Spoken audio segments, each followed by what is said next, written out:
le sujet suivant. Évaluation de la réduction endoscopique des valves de l'urètre postérieure à l'hôpital d'enfants Albert Royer, étude prospective à propos de 32 cas.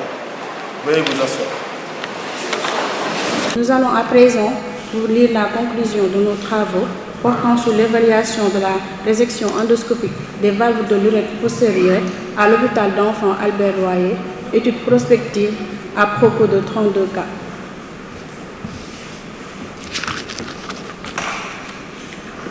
Les valves de l'urètre postérieure constituent une uropathie malformative grave du garçon du fait de son retentissement sur le haut appareil urinaire avec risque d'insuffisance rénale terminale. Le diagnostic anténatal doit être fait devant les signes d'appel échographique d'une obstruction basse permettant une prise en charge précoce dans une unité de soins spécialisée avant l'installation des complications infectieuses et métaboliques. Devant l'évolution imprévisible de cette pathologie, même avec un traitement adéquat, nous avons initié ce travail dont l'objectif est d'évaluer la fonction rénale et vésicale des patients ayant eu un traitement endoscopique de valve de l'urètre postérieure. Ainsi, nous avons réalisé une étude prospective descriptive au service de chirurgie du Centre hospitalier national d'enfants Albert Royer. Durant une période de 3 ans et 6 mois, allant du 1er janvier 2020 au 20 juin 2023, pendant lesquels nous avons colligé 32 dossiers. L'âge moyen au moment de l'étude était de 4,8 ans, avec des extrêmes de 5 mois et de 13 ans. Le diagnostic anténatal était fait chez 10 patients, dont 7 au 2e trimestre et 3 au cours du 3e trimestre de grossesse. En postnatal, le diagnostic était posé à l'âge moyen de 3,4 ans. Les signes fonctionnels étaient dominés par la fièvre qui était présente chez 28 patients, suivie de la dysurie chez 11 patients. L'échographie de l'arbre urinaire avait mis en évidence une urétro-hydronéphrose associée à une vésicellite chez 15 patients, une urétro-hydronéphrose bilatérale chez 9 patients, une urétro-hydronéphrose associée à des signes de souffrance rénale chez 3 patients, une dilatation pyélo-calicelle bilatérale chez 3 patients. Par ailleurs, 3 échographies étaient revenues normales. L'urétrocystographie rétrograde a permis de confirmer le diagnostic préopératoire chez 30 patients. Une infection urinaire était présente chez 20 patients et le germe le plus fréquent était Escherichia coli dans 45% des cas. Un traitement d'acompte était réalisé dans 20 cas à type de laminage pour sec, de vésicostomie 5, de sondage urinaire à demeure 5 et de cathéter suspubien 3. Tous nos patients ont bénéficié de la résection endoscopique à 2 ou 3 sites avec sonde urinaire à demeure d'une durée moyenne d'environ 48 heures et la circoncision était réalisée dans le temps opératoire chez 20 patients. En post-opératoire immédiat, 25 patients avaient un jet urinaire satisfaisant, une miction normale était retrouvée chez 25 patients et le nadir de la créatinine était inférieur à 1 mg chez 25 patients.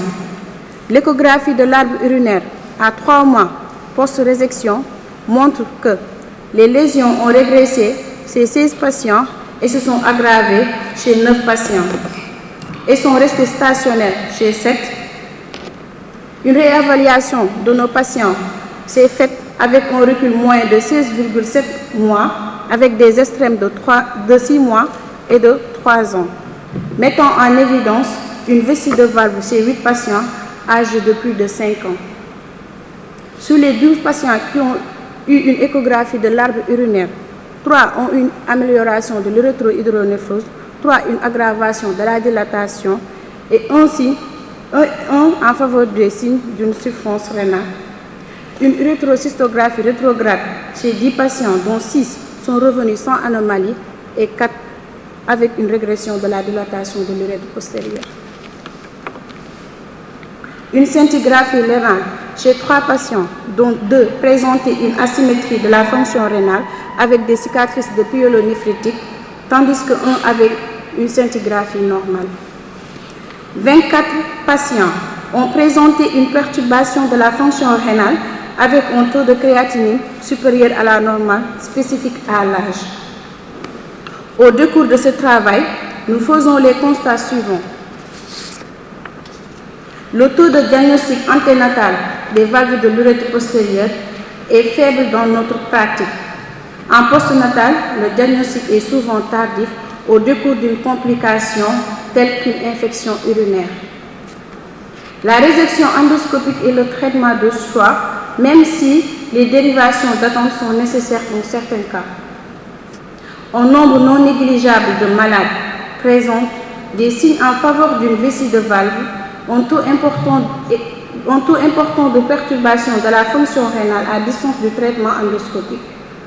Nous formulons, au terme de l'étude, les recommandations suivantes aux autorités ministérielles et administratives: doter le Centre hospitalier national d'enfants Albert Royer d'examens spécifiques comme l'urétrocystographie pour permettre le diagnostic précoce des valves de l'urètre postérieur. Œuvrer pour l'avènement d'un pôle mère-enfant permettant la prise en charge précoce des uropathies malformatives, notamment les valves de l'urètre postérieur. Faciliter la mise en place d'une médecine fœtale par l'acquisition et la formation des spécialistes pour le traitement anténatal des valves de l'urètre postérieur. À l'endroit des prestataires de santé, organiser un cadre de collaboration multidisciplinaire afin d'améliorer la prise en charge des valves de l'urètre postérieur. Faire une formation continue, notamment en diagnostic anténatal et uropédiatrie pour une meilleure prise en charge des valves de l'urètre postérieur. Faire un suivi le plus longtemps possible des patients traités pour valves de l'urètre postérieur par le néphropédiatre. Faire une étude analytique afin de mieux comprendre le profil des enfants ayant un risque élevé d'évoluer vers une insuffisance rénale chronique. À l'endroit des populations, suivre correctement les consultations prénatales avec réalisation des échographies obligatoires, notamment celles du 2e trimestre et du 3e trimestre de grossesse. Veiller au suivi régulier des consultations pour une meilleure évaluation de la fonction rénale à distance. Nous en avons fini, Charlotte. Pour revenir à ce travail, je remercie Mme Madina Dega également, d'abord d'avoir accepté de prendre ce sujet qui est du ressort des spécialistes, disons des urologues pédiatres, que ce soit un ancien urologue adulte qui fait des enfants ou un chirurgien pédiatre qui fait des enfants. En tout cas, je te félicite d'avoir accepté de faire ce travail avec moi, qui évolue une pathologie aussi complexe, aussi compliquée et à pronostic indéterminé. C'est les valves de l'urètre postérieur qui constituent une malformation très complexe dans le devenir en fait de la fonction rénale de l'enfant. En tout cas, c'est la hantise de tous ceux qui font de l'urologie pédiatrique. Autant pour certaines malformations fonctionnelles, on se limite à l'aspect anatomique, esthétique et fonctionnel. Pour les valves, il y a également un risque vital qui est là tout au long du processus. On a initié ce travail parce qu'à un moment, il faut s'arrêter, il faut évaluer. Cette évaluation est faite parce qu'en fait, c'est des pathologies pour lesquelles on ne sait pas jusqu'à présent qui va faire parmi ces enfants une insuffisance rénale. Toujours est-il qu'il faut lever l'obstacle sous-vésical le plus tôt possible pour augmenter les chances de récupération de cette fonction, surtout vésicale, et minimiser les retentissements sur le haut appareil. C'est pour ça, en fait, qu'on voulait voir, nous, à l'hôpital d'enfants Albert Royer, quel est le profil de nos malades par rapport à la littérature, qu'est-ce qu'on fait comme traitement, même si on fait le traitement comme partout ailleurs, et surtout dans quel sens évoluent nos malades pour pouvoir améliorer la prise en charge. On sait que le tiers des malades qui ont eu des valves de l'urètre postérieure feront une insuffisance rénale dans leur vie. C'est beaucoup. Quel que soit le type de traitement, et quel que soit là où vous êtes, et quels que soient vos moyens utilisés, le tiers des malades feront une insuffisance rénale. Parce que c'est une malformation qui s'installe très tôt en anténatal, l'obstacle est sous-vésical, et même si vous enlevez les replis, il y a la vessie qui a déjà cette distension au niveau pariétal, qui devient paresseuse, qui ne se vide pas complètement, et ensuite qui envoie ce retentissement vers les reins. Donc c'est une pathologie vraiment très difficile à prendre en charge. Toujours est-il que le diagnostic anténatal doit être fait pour que ce traitement puisse être fait le plus tôt possible après la naissance. Il y a des moyens en anténatal, mais qui ne sont pas encore très courants. C'est en cours de recherche. Et il y a eu beaucoup de complications. Il n'y a pas souvent d'instruments adaptés. C'est pour ça qu'on a préféré mettre dans la recommandation, entre guillemets, il faut du matériel et il faut également la formation des praticiens. Mais même si on ne peut pas faire de diagnostic anténatal, et même si ce diagnostic est fait ici chez nous, il y a un autre problème. Les patientes ne sont pas vues tôt.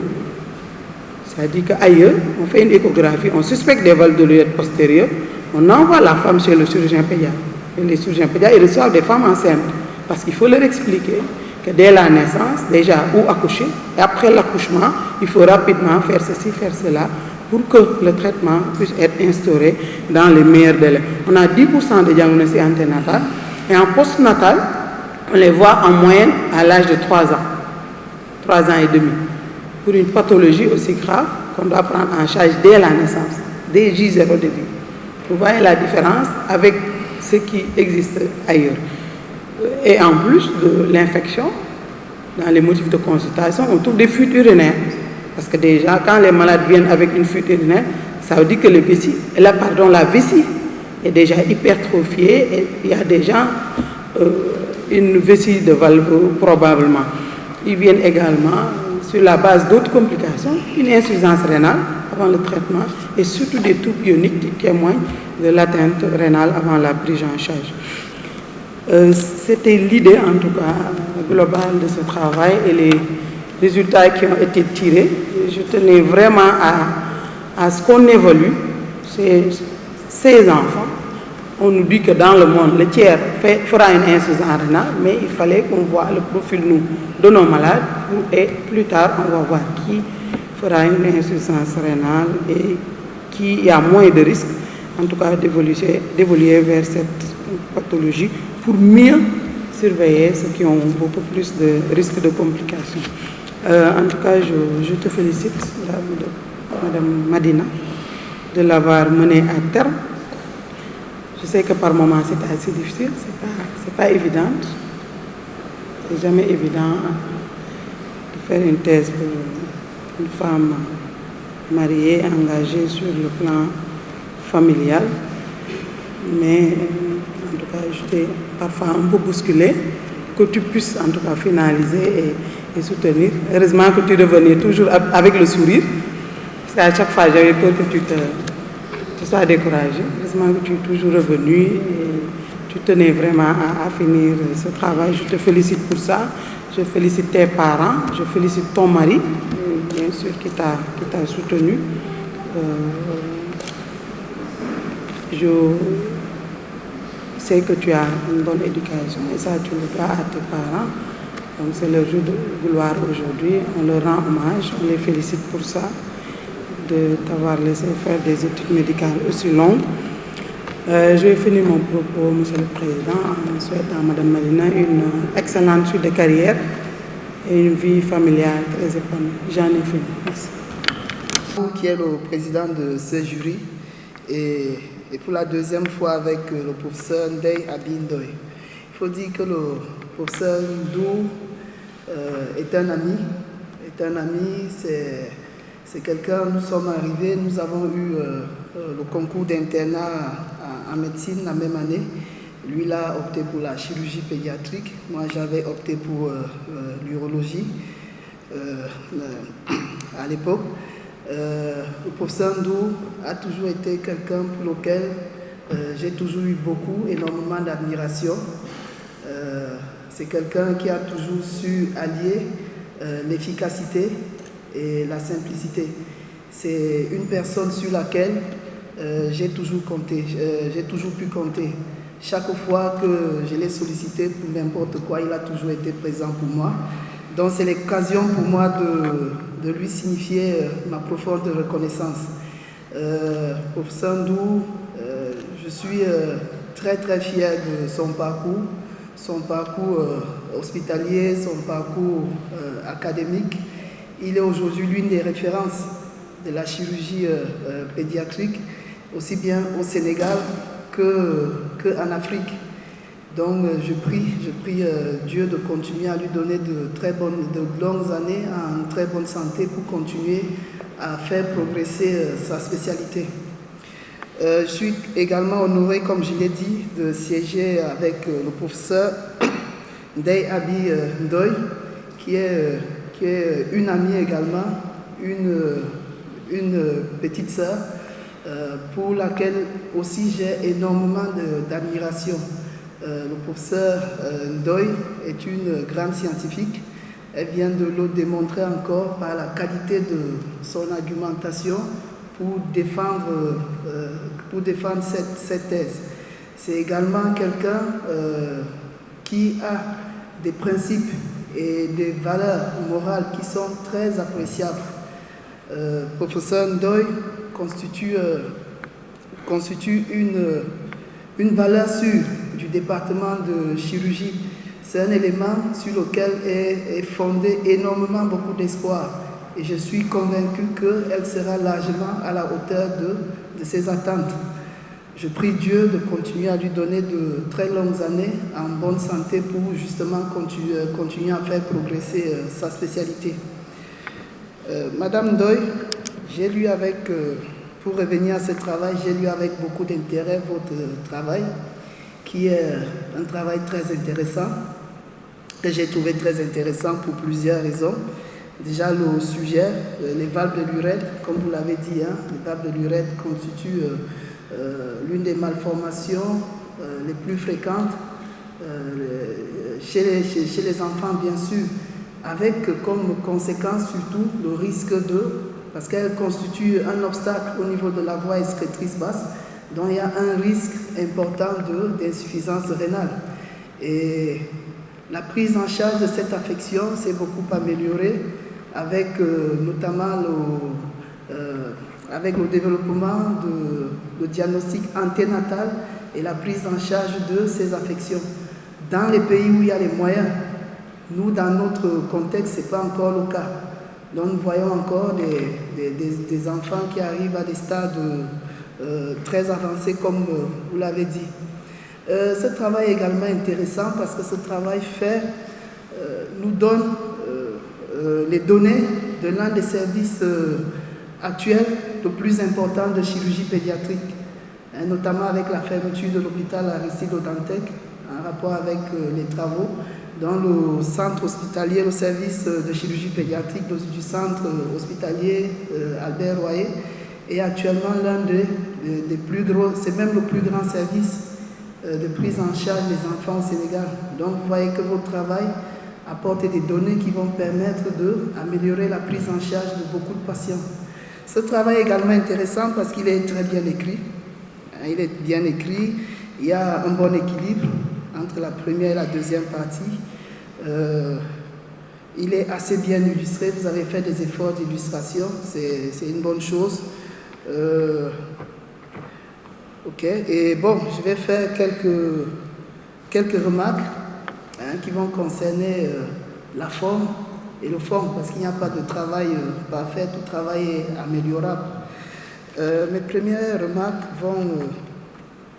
vont se faire au niveau de la page 2. Bon, je vous félicite déjà pour l'introduction. Il n'y a pas beaucoup de fautes de grammaire, d'orthographe dans cette introduction. De façon générale, il existe juste quelques fautes rédactionnelles, notamment la constitution des paragraphes. Vous croyez que le deuxième et le troisième paragraphe sont trop longs. D'habitude, pour un paragraphe, c'est minimum 3 phrases, maximum 5 phrases. Ça, c'est pour respecter aussi les règles. Par ailleurs, bon, c'est bien d'avoir évoqué le diagnostic anténatal de cette malformation dès votre introduction. Mais je pense que dans l'introduction, vous ne devez pas attendre la naissance avant de préconiser le traitement. Comme vous le savez déjà, il y a ce risque majeur d'insuffisance rénale. Je pense qu'il faut déjà, dès votre introduction, insister sur l'importance de la prise en charge en anténatal, lorsqu'elle est possible. Il existe des moyens que vous avez même évoqués dans vos rappels thérapeutiques. Vous pouvez déjà en parler un peu, quoi. Toujours dans le deuxième paragraphe, vous avez donné un double intérêt à la cystoscopie, notamment un intérêt diagnostique et thérapeutique. Bon, c'est vrai que peut-être les termes changent en fonction des spécialités. Bon, nous, généralement, en urologie, la cystoscopie, elle a essentiellement, surtout dans ce cadre, un rôle diagnostique. Parce qu'avec un cystoscope, il est difficile de faire une résection, à moins de le modifier. Et là, on n'est plus dans le cadre d'un cystoscope. C'est déjà un urotrotome ou bien autre chose. La preuve, nous-mêmes, nous avons un cystoscope pédiatrique, mais on n'arrive pas à traiter les valves parce qu'on n'a pas le matériel pour ça. Bon, peut-être c'est un chance, en fonction des spécialités, c'est peut-être une variation d'appellation. À la page 5, vous avez fait des efforts pour fournir des schémas anatomiques bien présentés, à mon avis. Bon, je crois qu'il aurait été intéressant dans cette partie, surtout dans les rappels anatomiques, d'ajouter un peu l'anatomie endoscopique. L'anatomie endoscopique de l'urètre. Vous voyez que dans votre définition des valves de l'urètre, vous avez fait allusion au verum montanum. Par exemple, c'est un repère qui est bien illustré au niveau de l'anatomie endoscopique. Je pense que, et surtout que vous l'avez utilisé, vous avez utilisé ce repère pour la classification de Young. Je pense qu'il faut, si vous pouvez l'insérer, ça va toujours arranger, ça va améliorer toujours ce travail. À la page 15, dans les différentes conséquences de l'obstruction sous-vésicale liée aux valves de l'urètre postérieure, vous avez évoqué les complications infectieuses qui sont liées à la stase urinaire. Mais à côté de ces complications, il y a les complications métaboliques qui sont souvent à l'origine de la formation des calculs au sein de la vessie. Cette circonstance de découverte des valves de l'urètre n'est pas rare, surtout aussi dans notre contexte. Je pense que vous pouvez la rajouter aussi dans vos corrections. À la page 35,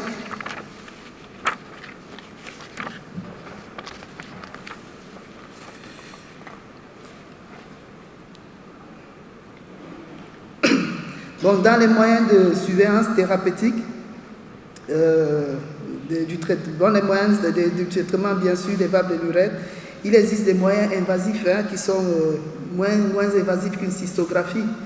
Par exemple, la débimétrie peut être un moyen utile dans ce cadre. Vous devez même la rajouter dans le diagnostic positif parce que c'est un examen qui est actuellement utile dans le cadre, qui entre souvent dans le cadre du diagnostic des obstacles sous-vésicaux. Il est donc utile au diagnostic et à la surveillance thérapeutique. C'est un examen qui peut être utile, qui peut éviter des examens l'utilisation des examens plus invasifs aux enfants. À la page 38, bon, je pense que ça c'est des problèmes d'inattention. Vous voyez que le grand titre de cette page est patient et méthode.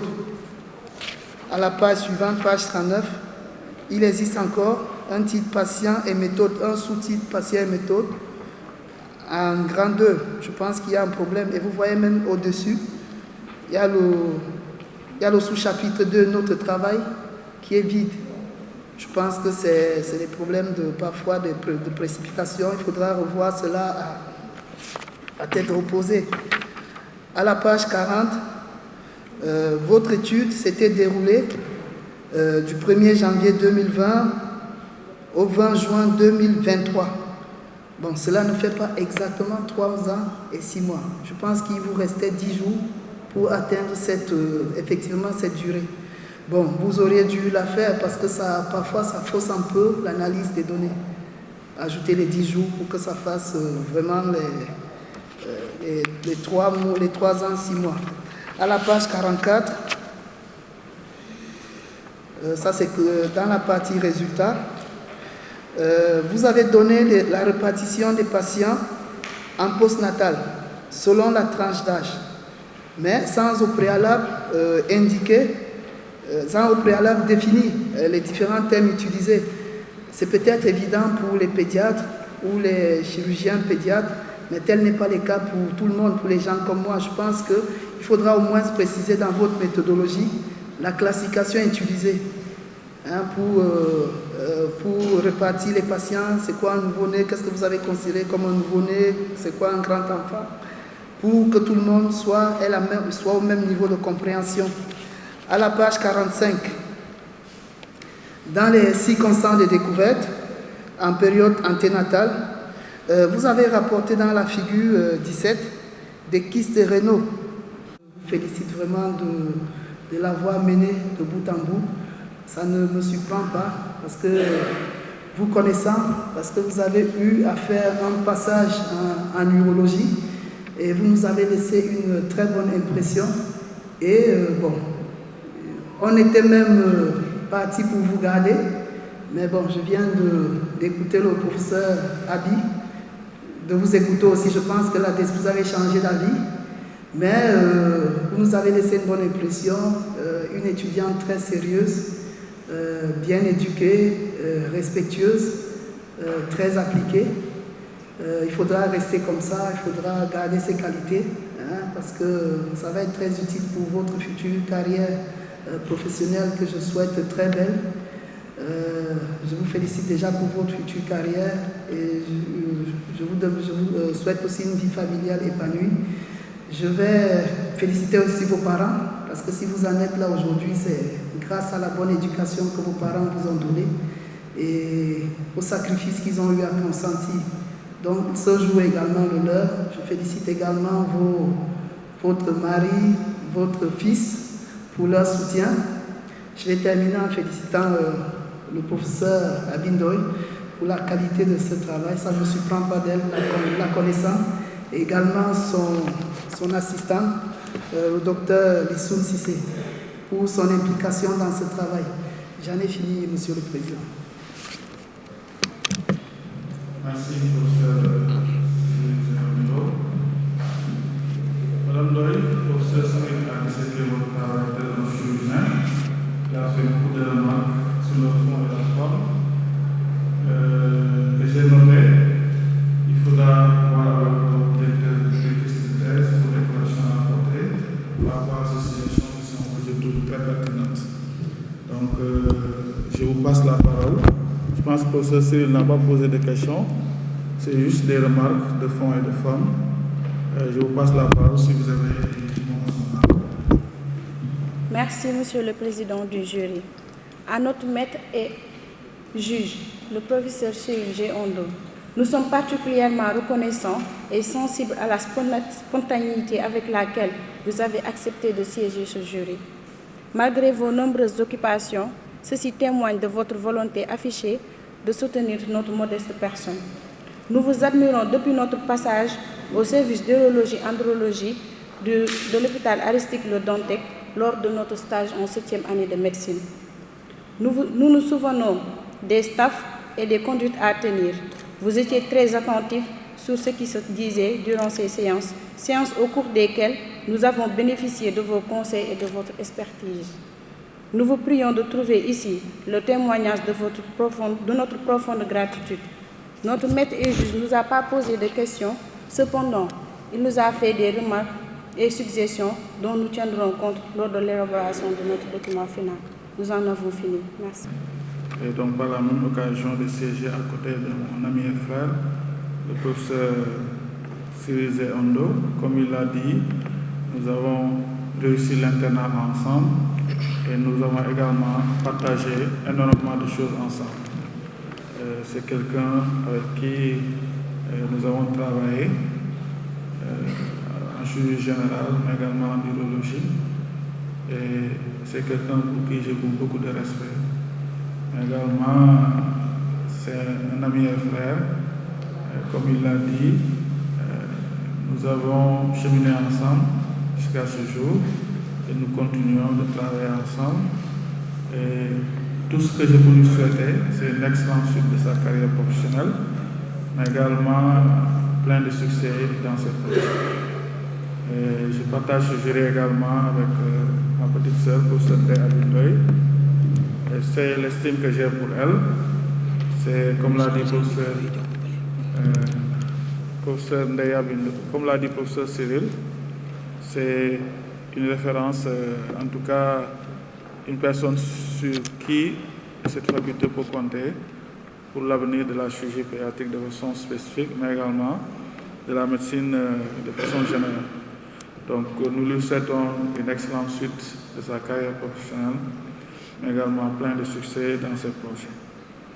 Donc ce travail, je le lis également beaucoup d'intérêt, qui parle des valves de l'urètre postérieure. Je pense qu'il y a eu un mémoire ou une thèse qui a précédé ce travail. Et donc là, c'est spécifiquement sur les résultats de la prise en charge après résection endoscopique. Et donc, comme on le dit souvent, quand vous traitez des pathologies, il faut savoir les évaluer, il faut savoir ce que vous faites, est-ce que c'est bien ou c'est pas bien, qu'est-ce qu'il y a à changer, sur quel pilier il faut s'appuyer pour avoir de meilleurs résultats. Et la hantise dans la prise en charge de ces valves de l'urètre postérieure, dans le contexte, la première difficulté, c'est le retard diagnostique. Parce que c'est sûr qu'il y a beaucoup de nouveau-nés ou de nourrissons qui décèdent sans pour autant qu'on ne sache le pourquoi de ces décès.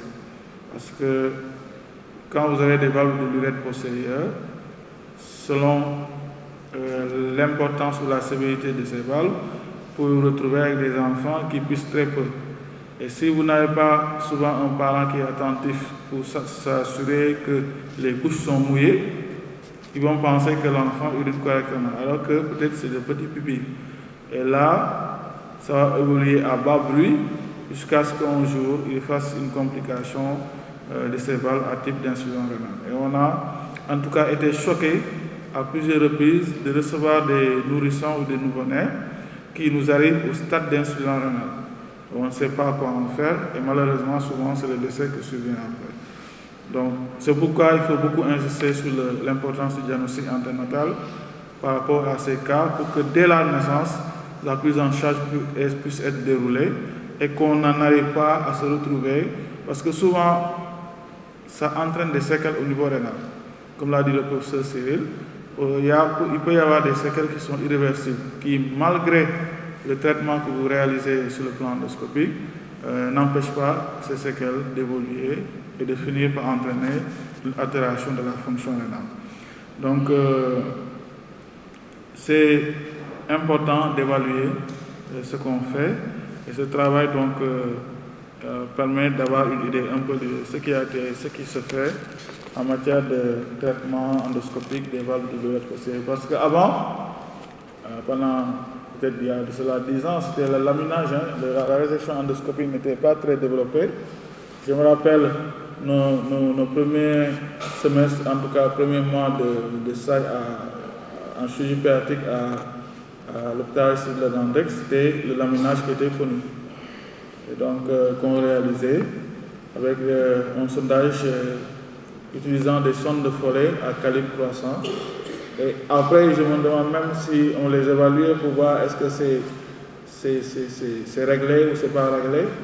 Pendant ce temps, je n'avais aucune notion de ces valves. Mais au fur et à mesure de notre pratique, on se rend compte que c'est un problème qu'il faut gérer. Et je félicite par là le professeur Ndeye Abi Ndoye qui s'investit également beaucoup dans la prise en charge de ces valves de l'urètre postérieur. Et avant, il nous arrivait, quand on en avait des cas, de les envoyer en neurologie adulte, surtout au CTO, où vous avez des récepteurs qui étaient adaptés par rapport à ces enfants. Je pense que si on multiplie également les services où ils peuvent être pris en charge, ça nous permettrait en tout cas d'améliorer cette prise en charge. Donc ce travail, je l'ai lu avec beaucoup d'intérêt. Le professeur Cyril l'a déjà disséqué, donc je n'ai pas grand-chose à dire. Peut-être quelques points. Par exemple, sur la liste des abréviations, imagerie par résonance magnétique, je ne sais pas pourquoi les étudiants ils font toujours la même faute. C'est un seul M. Mais souvent, ça revient régulièrement sur les tests, c'est un seul M, ce n'est pas deux M. Et dans le diagnostic, je n'ai pas vu l'urethrocytoscopie comme moyen diagnostic. Donc, dans le diagnostic positif, vous avez parlé de l'urethrocytographie, rétrograde et tout, l'échographie, mais je n'ai pas vu l'urethrocytoscopie. Alors que c'est un moyen diagnostic, c'est vrai, mais également, on peut l'utiliser pour faire la réduction des valves. Donc peut-être qu'il faut le rajouter dans tes moyens diagnostiques. Sur l'imagerie, la figure 10, il y a un signe peut-être que les gens ne mettent pas en valeur souvent. C'est l'aspect en coup d'ongle qui est décrit sur le plan morphologique. C'est la modification de calibre buccal quand on passe de la dilatation de l'urètre prostatique vers la vessie. Et donc on a au niveau du col un rétrécissement qui fait la jonction entre les deux. Cet aspect-là, c'est ce qu'on appelle l'aspect en coup d'ongle, que les gens ne décrivent pas souvent sur l'imagerie. C'est important. C'est un signe indirect et qui témoigne un peu de l'orientation diagnostique. Et donc, je vous félicite, il y a de belles iconographies, surtout sur les vessies de lutte, parce que le problème de ces valves, souvent, le retentissement sur ce qui est au-dessus, que ce soit la vessie ou bien le rein. Sur la vessie, souvent, ça va pas aller jusqu'à une vessie qui est crénelée sur les aspects radiologiques, mais également sur le haut appareil, vous avez un reflux secondaire qui est là, et c'est toute la problématique de ces valves de l'urètre postérieur. Donc dans la deuxième partie, le professeur Cyril a parlé de beaucoup de problèmes sur lesquels je ne vais pas revenir. L'énoncé dans la méthodologie de certains paramètres que vous utilisez dans les résultats, il faut les expliquer. Comme par exemple, nouveau-né. Ce n'est pas donné à n'importe qui de savoir ce que c'est, quelle est la tranche d'âge du nouveau-né. Donc il faut les préciser dans la méthodologie. Donc les images sont très jolies. Il faut les agrandir pour que ça soit beaucoup plus visible. Les références, il y a des choses à corriger. Je vous passerai le document pour les corrections finales. Donc c'était les quelques points sur lesquels je voulais revenir. Je vous félicite d'avoir pu mener à terme ce travail et à travers vous, je félicite votre directrice de thèse, professeur Ndeye Abindoy, mais également Dr Lissoun, qui s'investit beaucoup également sur les uropathies pédiatriques et qui a fait une formation sur l'urologie pédiatrique. Et donc c'est l'occasion également de la féliciter pour le travail qu'elle a là-bas, notamment à l'hôpital de Pékin. Elle est très intéressée par l'urologie pédiatrique. Et en tout cas, je la félicite pour le travail abattu, mais également l'encourage à continuer dans ce sens. Je félicite tes parents qui t'ont permis de faire ces études médicales et également tes amis et parents qui sont dans la salle aujourd'hui pour t'accompagner en ce jour solennel. Je te souhaite une excellente suite de ta carrière professionnelle. Je ne sais pas si tu veux faire la chirurgie pédiatrique, les postes sont ouvertes, mais également une vie familiale épanouie. Je félicite votre mari.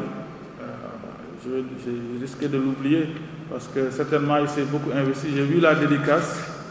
Il s'est beaucoup investi peut-être pour t'accompagner dans cet exercice qui n'est pas facile. Et donc je le félicite également. J'ai lu tes dédicaces, je t'en remercie. Le jury va se retirer pour délivrer.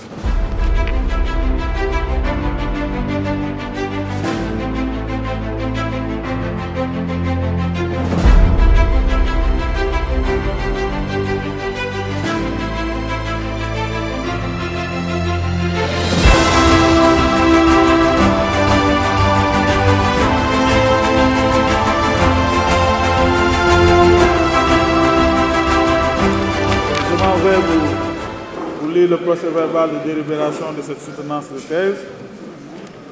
Le président et les membres du jury, après avoir entendu Mme Madinatal Diallo dans sa soutenance de thèse pour l'obtention du diplôme d'état de docteur en médecine au cours de la séance du mercredi 8 mai 2024 sur le sujet suivant: évaluation de la résection endoscopique des valves de l'urètre postérieure à l'hôpital d'enfants Albert Royer, étude prospective à propos de 32 cas, la déclare digne d'être promue au grade de docteur en médecine et décide de lui attribuer une mention très honorable avec les félicitations du jury. Donc, Madame Ndoye, veuillez à présent vous mettre devant le pupitre, lever la main droite et prononcer le serment d'Hippocrate. En présence des maîtres de cette école et de mes chers condisciples, je jure et je promets d'être fidèle aux lois de l'honneur et de la probité dans l'exercice de la médecine. Je donnerai mes soins gratuits à l'indigent et je n'exigerai jamais un salaire au-dessus de mon travail. Admise à l'intérieur des maisons, mes yeux ne verront pas ce qui s'y passe, ma langue taira les secrets qui me seront confiés. Mon état ne servira pas à corrompre les mœurs ni à favoriser le crime.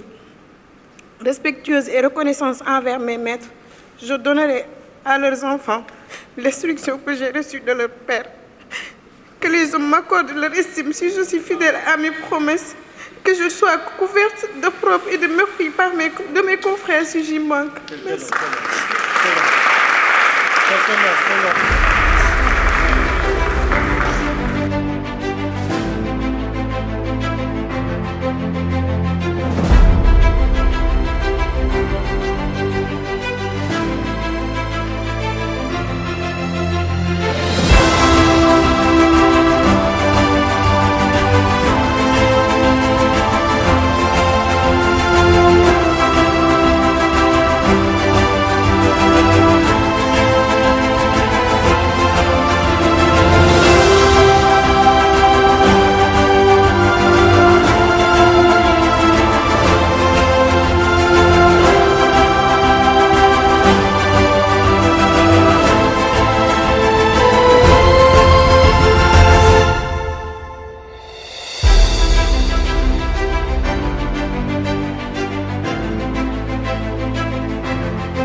Shit.